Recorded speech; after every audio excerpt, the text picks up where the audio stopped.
Well, the crime boss, Hilary Clinton, came out today and said that we should judge basically everybody, not just Donald Trump, off of what they originally actually said and basically did.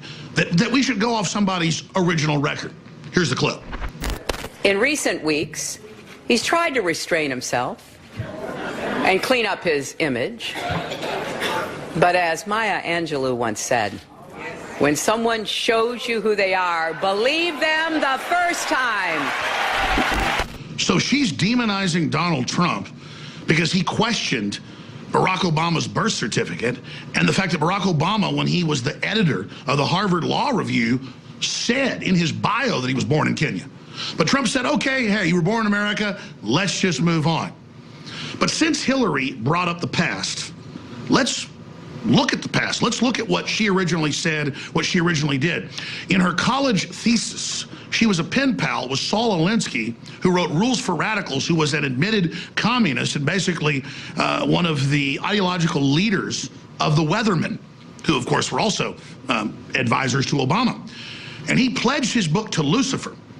And he talked about deceiving the public, overthrowing America, going after Christians, creating basically a hell on earth.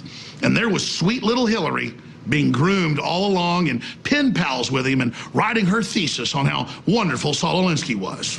After college, Hillary went on to represent child molesters in court and, made jokes about how she couldn't believe guilty people could pass lie detector tests. He was one of these ruthless folks who wasn't going to make a living on the land, and he was kind of around. Ended up in Springdale looking, one of the places over there.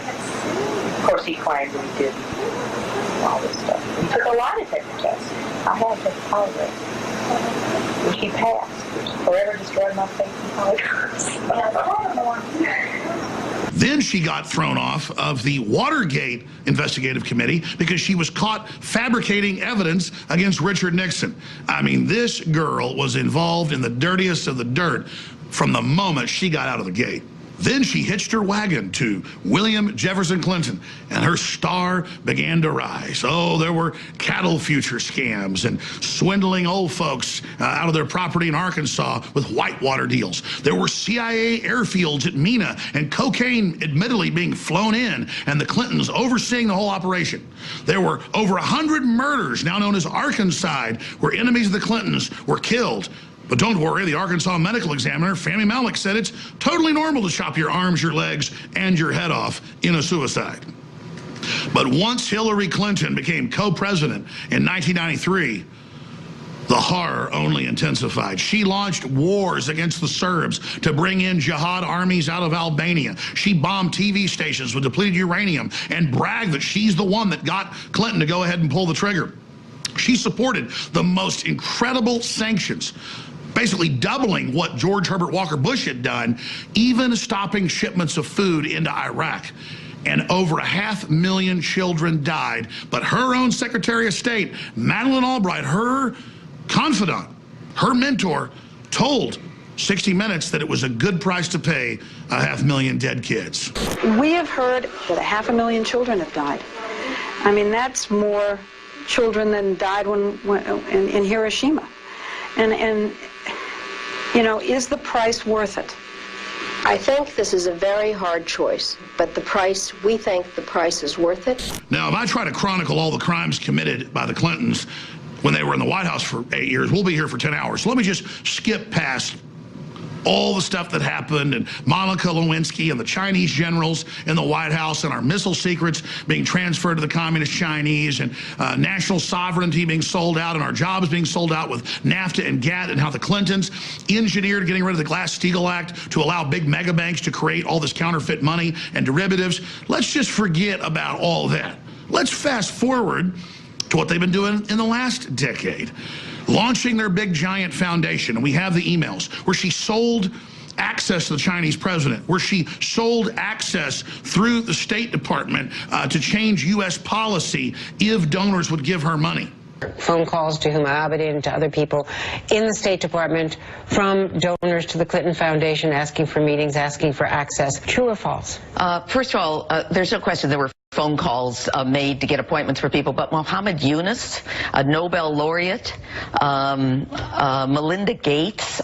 I mean, these are people that any Secretary of State would have seen, courtesy appointments and others. Business people. There were also business people. There's no question about that. But and then we learn, thanks to all the different hacked emails, which she admits are real, that she sent people dressed as Bernie Sanders supporters to attack Trump rallies so she could blame both Trump and Sanders. Then she stole the nomination. And even CNN and the Associated Press admitted that it was the super PACs, it was the big donors, it was the super delegates who actually decided who would be the nominee. And now that she's stolen the nomination, she's eyeing stealing the general election because she's way behind even in these polls. Even in places like D.C., where she was 20-something points ahead of Trump, she's only a few points ahead of him now. She's in free fall. So the big question is, this woman that tells us, look at what somebody said first, look at what they did first, look at their record.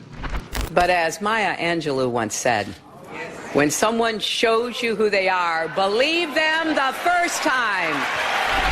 Before we start celebrating the fact that Hillary Clinton is in free fall and that the mainstream media has been totally discredited trying to cover up her collapse in New York on 9/11, before we celebrate that, you have to understand, the crime syndicate behind Hillary isn't going to give up power easily.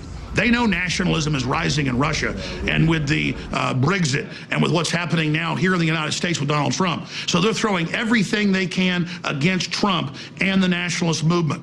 False flags, race riots, you name it. George Soros is turning up the heat. The Ford Foundation just gave $100 million to Black Lives Matter. This is the time for vigilance. This is the time to be focused. This is the time to be praying that this republic be restored. But with Hillary, we see this sickening bloodlust, this bloodthirst, where she brags about creating a failed state in Libya and coming and seeing and Gaddafi dying and then organizing al-Qaeda to then become ISIS and invade Syria and target Christians and then not let them get out of the country, but bring the actual Sunni invaders into the United States. The truth is, Hillary Clinton wants to mount America's head on the wall. Hillary Clinton wants to dominate this republic. Hillary Clinton is an enemy, a domestic enemy, and an agent of globalism. And if this republic is to survive, Hillary Clinton must fall. The good news is, Providence has always shown that when the people take action, do the right thing, and take those first steps, God will carry us historically the rest of the way. And the hand of doom, as we see her deteriorate on a daily basis, has already reached Hillary Rodham Clinton.